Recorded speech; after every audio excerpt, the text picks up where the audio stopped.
नाम शिवम चौहान है। मैं ड्रोन पायलट हूँ जो कि नेशनल हाईवे का सर्वे करते हैं।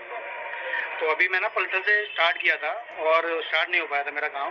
मैंने एक गांव पड़ता है बीच में, यहाँ से कौन सी जगह है, बीटा से 10 किलोमीटर पीछे। तो ड्रोन मैंने फ्लाई करने के लिए रखा तो काफ़ी लोग इकट्ठे हो गए। यहाँ पर चोरी वोरी पता नहीं क्या हो रहा है, मेरे को नहीं पता। मैं तो हाईवे का सर्वे करता हूँ।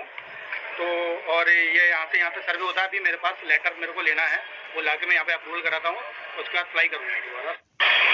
पलटन से मैसान सर्वे, रोड सर्वे, जो कि 4 लाइन बनने वाला है काफ़ी टाइम, थोड़े दिन बाद। तो मैंने फ्लाई करने के लिए मोहाली पे स्टार्ट किया, यानी टेक ऑफ किया मैंने। तो मुझे वहाँ पर गांव वालों ने मुझे रोक लिया, जो कि मुझे वहाँ पे ही लैंड करना पड़ा और फिर मुझे पुलिस प्रशासन के हवाले किया गया। जबकि सर मुझे बहुत सही से ले आए हैं, ठीक है। वहाँ से यहाँ तक कि मेरे पास परमिशन नहीं थी। मैं अब परमिशन लेके सर से अथॉरिटी लेके उसके बाद ही काम स्टार्ट करूँगा, ठीक है। बाकी अगर मेरी तरफ से कोई भी हो तो मेरा नाम शिवम चौहान है, नेशनल हाईवे की तरफ से। और जो भी है मैं आपकी कॉन्टैक्ट नंबर वगैरह सब दे दूँगा, आगे आप देख लीजिए। विटा पोलीस स्टेशन हद्दीत काही दिवसापासून रात्रीचे ड्रोन्स उडतायत याबाबत खूप तक्रार येत होत्या आणि त्याबाबत विटा पोलीस स्टेशन हद्दीतल्या सर्व नागरिकांमध्ये घबराटीचं वातावरण होतं आणि त्यामुळं वेगवेगळ्या अफवा पसरत होत्या।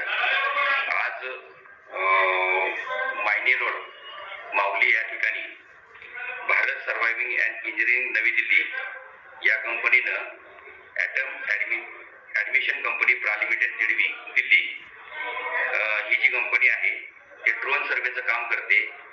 त्या कंपनीला नॅशनल हायवेचं ड्रोनचं सर्वे, जमिनीचा सर्वे आणि मोठे प्लॅन्ट आणि रोड याचं सर्वेचं काम ते करतात। तसं हे सर्वेचं काम दिलेलं होतं।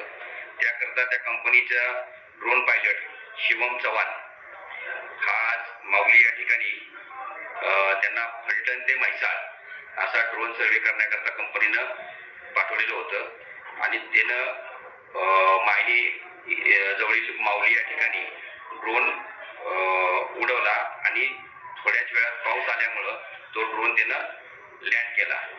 त्यावेळी गावकऱ्यांनी तो ड्रोन पकडून तिथं पोलिसांना कळवलं। पोलीस घटनास्थळी गेले आणि सदर इसमाला पोलीस स्टेशनला घेऊन आले। त्याच्याकडे सर्व खात्री केल्यानंतर हे कंपनीचा सर्वेचं काम झालेलं होतं।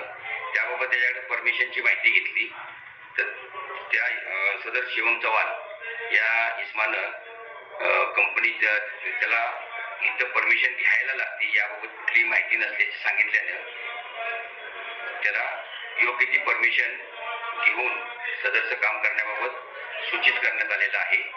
त्यामुळे नागरिकांनी यापुढे ड्रोन उडल्यानंतर कुठल्याही गैरसमज न करता, कुठलीही अफवा न पसरवता किंवा त्याचा गैरसमज न करता नागरिकांनी शांत राहावं आणि अशा परत पुन्हा काही घटना घडत असतील तर पोलिसांशी संपर्क साधावा।